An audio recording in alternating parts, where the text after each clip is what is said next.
सिर्फ आजाद पार्टी के चेयरमैन गुलाम नबी आजाद ने राजौरी जिले के नौशहरा इलाके में रोड शो किया। आजाद ने इलेक्शन कमीशन ऑफ इंडिया से अपील की कि वो अनंतनाग राजौरी लोकसभा इंतखाबात को खराब मौसम की वजह से मुअख्खर करें।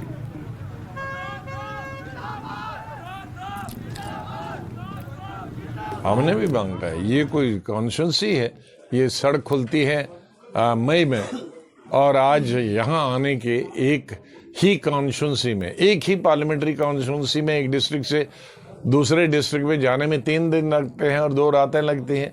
ये कैसी का संभव हो? हाँ, कोई हेलीकॉप्टर से आए तो उनको दूसरी बात है, लेकिन आज बरसात में हेलीकॉप्टर में पिछले 3 दिनों से वो भी नहीं उड़ सकता था। तो इसलिए हमने कहा था जब तक सड़क नहीं खुलेगी, मई में खुलती है, तब तक इलेक्शन नहीं होना चाहिए, क्योंकि आदमी राजौरी पुंछ पब्लिक मीटिंग करके वापस जा सकता था श्रीनगर अनंतनाग पब्लिक मीटिंग करके यहाँ आ सकता।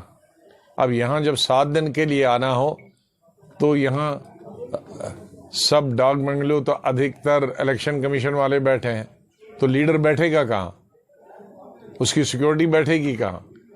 तो कम से कम अगर ये रास्ता होता तो आप वापस हेडक्वार्टर पे, स्टेट हेडक्वार्टर पे पहुंचते, अपने अपने घर जाते सिक्योरिटी।